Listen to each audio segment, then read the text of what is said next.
सभी को मेरा नमस्कार। शिल्पश्री क्लासेस में आपका स्वागत है। हर कदम पर एक चुनौती है खड़ी, हर कदम पर एक चुनौती है खड़ी, पर हमारी जिद भी उससे है बड़ी। हर चुनौती का करेंगे सामना, कुछ भी हो जाए नहीं है हारना। इन्हीं सकारात्मक बातों के साथ आइए आज की कक्षा प्रारंभ करते हैं। पिछली कक्षा में हमने अव्ययी भाव समास के बारे में पढ़ा था। आज हम तत्पुरुष समास के बारे में जानेंगे।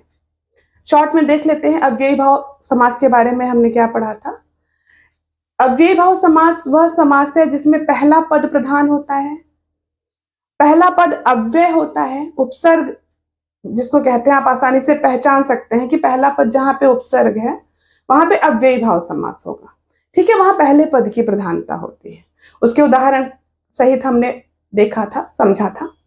आज हम तत्पुरुष समास के बारे में जानेंगे। जिस समास में, परिभाषा देखते हैं सबसे पहले, जिस समास में उत्तर पद प्रधान होता है। दो पद होते हैं समास में, हमने बताया था समास वह है जो दो पदों के योग से बनता है। समसनम इति समासः, संक्षेपीकरण होता है दो पदों का, और वह उसमें एक पूर्व पद होता है और एक उत्तर पद होता है। ठीक है, जो जहां पर पूर्व पद प्रधान था वह अव्ययी भाव समास था जिसे हम पढ़ चुके हैं। जहां पर उत्तर पद प्रधान है, उत्तर पद की प्रधानता है, वह क्या है? तत्पुरुष समास है। यहाँ पे पूर्व पद गौड़ होता है। गौड़ का अर्थ है यहाँ पे अप्रधान।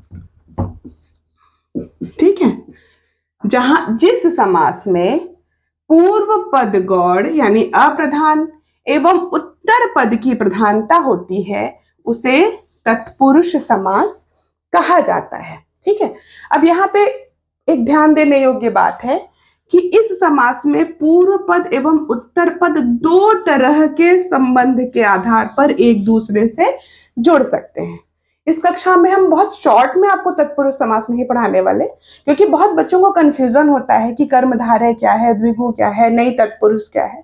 तो यहाँ पे हम डिटेल में उसको अलग अलग करके वर्गीकृत करके आपको बताएंगे ताकि आपका कॉन्सेप्ट क्लियर हो। खाली रटने से तो आप शब्दों के उदाहरण रट लेंगे, आपको नंबर भी मिल जाते होंगे, लेकिन जहां पे कॉन्सेप्ट क्लियर होगा वहां पे आपकी गलती होने की संभावना बहुत कम होती है। तो ये आप अच्छे से समझ लेंगे कि तत्पुरुष समास में कौन कौन से भेद है, क्या है, तो आपका कोई भी उदाहरण होगा आप आसानी से न याद होने के बाद भी आप उसको पहचान सकते हैं। तो इस समास में पूर्व पद एवं उत्तर पद दो तरह के संबंध के आधार पर एक दूसरे से जुड़ सकते हैं। एक पहला संबंध है कारकीय संबंधों के आधार पर, अर्थात कारकीय संबंध से युक्त समास। इसी को तत्पुरुष समास मुख्य रूप से कहा जाता है। ठीक है, जहां कारकीय संबंधों से युक्त समास होता है, कारकीय संबंध जहां नजर आते हैं, दिखाई देते हैं विग्रह करने पर, वह तत्पुरुष समास कहलाता है। और दूसरी श्रेणी है जहां पे उत्तर पद की प्रधानता है, कारकीय संबंध के अतिरिक्त, अर्थात कारकीय संबंध रहित समास। इसमें मुख्य रूप से तीन समास आते हैं: नई तत्पुरुष, कर्मधारय एवं द्विगु। कर्मधारय और द्विगु इतने प्रसिद्ध हैं कि इनकी अलग से समास में गणना की जाती है, जो तत्पुरुष से अलग हो गए हैं, तत्पुरुष नहीं कहलाते। इनकी पहचान अलग होती है, इनके उदाहरण अलग है, ये अपने आप में एक अलग दोनों ही समास माने जाते हैं, लेकिन उत्तर पद प्रधान है इसलिए इसी श्रेणी में आता है। ठीक, तो कारकीय संबंधों के आधार पर जो समास है वही तत्पुरुष समास मुख्य रूप से है, जिसको आपको क्लास में तत्पुरुष समास के नाम पर केवल यही पढ़ाया जाता है। ठीक है, यहाँ पे आपको कॉन्सेप्ट क्लियर करना चाहिए।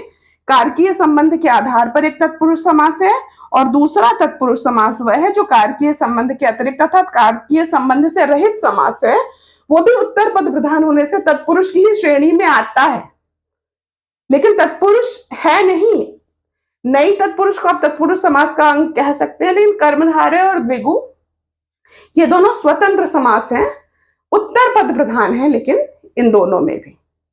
यहां तक बात बिल्कुल स्पष्ट होनी चाहिए। अब हम उदाहरण के द्वारा कारकीय संबंधों के आधार पर, अर्थात कारकीय संबंध युक्त समास यानी तत्पुरुष समास के बारे में चर्चा करते हैं।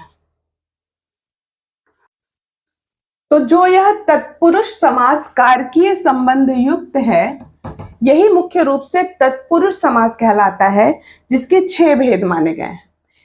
कारकीय संबंध के आधार पर, कारक आपने पढ़ा होगा, कर्ता ने कर्म को करण से, यहां पे से सहायता प्रदान करने के अर्थ में है। संप्रदान के लिए अपादान से, संबंध का के की रारेरी, अधिकरण में पर ऊपर। संबोधन भी आपने कारक में पढ़ा होगा। वैसे कारक मुख्य रूप से 6 ही होते हैं। संबंध भी कारक की श्रेणी में नहीं आता, संबोधन भी नहीं आता। कारक का अर्थ वह है जो क्रिया से डायरेक्ट संबंधित है, ठीक है, जो क्रिया से संबंध रखता है वह कारक है। तो कर्ता रखता है, कर्म रखता है, करण रखता है, संप्रदान, अपादान और अधिकरण। संबंध भी कारक की श्रेणी में सीधे नहीं आता, लेकिन चूंकि बहुत प्रयोग में आता है वाक्य में, इसलिए इसको कारक में माना गया है। और संबोधन है, यह भी कारक की श्रेणी में नहीं आता।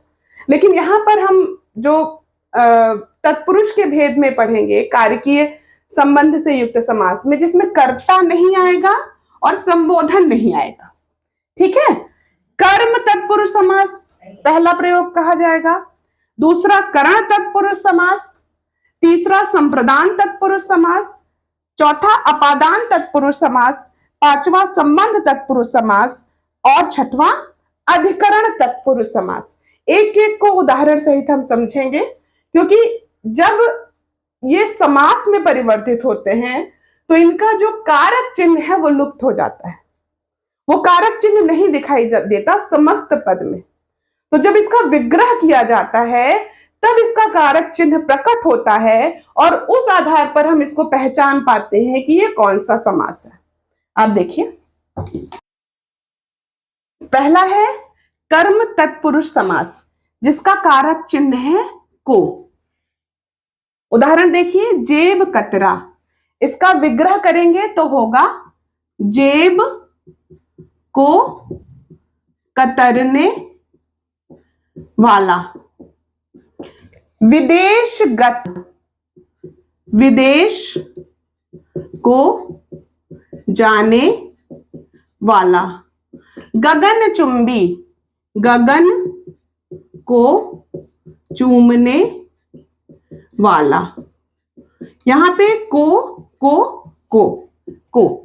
इस विग्रह से आप पहचान लेंगे आराम से कि यह कर्म तत्पुरुष का उदाहरण है। परीक्षा में ऐसे प्रश्न आते हैं, ये शब्द दे दिया जाएगा और ये ऑप्शन दे दिए जाएंगे कि यह कौन सा तत्पुरुष समास है। करण तत्पुरुष देखिए, प्रेम आकुल, प्रेम से आकुल। कष्ट साध्य, कष्ट से साध्य। भयग्रस्त, भय से ग्रस्त। यहां पर से की वजह से आप आराम से पहचान लेंगे यह करण तत्पुरुष समास है। संप्रदान, यहां पे से अलग होने के अर्थ में नहीं है, ठीक है, यहां पे आएगा अलग होने के अर्थ में। संप्रदान यानी के लिए, जिसका कारक चिन्ह है। उदाहरण है मार्ग व्यय, मार्ग के लिए व्यय, ठीक। रसोई घर, रसोई के लिए घर। देश के लिए भक्ति। के लिए की वजह से ये हम पहचान लेंगे आसानी से कि यह संप्रदान तत्पुरुष समास का उदाहरण है। अगला है अपादान तत्पुरुष, कर्महीन, कर्म से हीन। यहां अलग होने का अर्थ दिखाई दे रहा है से का, यानी कर्म से जो युक्त नहीं है, ठीक है। पद से च्युत। विद्याहीन, विद्या से हीन, जहां अलग होने का अर्थ दिखाई दे से में, वह अपादान तत्पुरुष समास का उदाहरण है। अगला है संबंध तत्पुरुष, का के की रारेरी, राजकुमार, राजा का कुमार, जीवन साथी, जीवन का साथी, घुड़दौड़, घोड़े की दौड़। ये का के की आदि से हम समझ जाएंगे यह संबंध तत्पुरुष समास का उदाहरण है। आप यहाँ पे एक बात और जान लीजिए कि जो संबंध तत्पुरुष है इससे बहुत ज्यादा प्रश्न पूछे जाते हैं और बहुत आसान होता है इसको पहचानना। आखिरी है अधिकरण तत्पुरुष समास। जग बीती, जग पर बीती, शायद नीचे नहीं दिखाई दे रहा होगा। शरणागत, शरण में आगत, दानवीर, दान में वीर। ठीक, तो इस तरह से हमने उदाहरणों के माध्यम से कारकीय संबंध युक्त तत्पुरुष समास को समझा।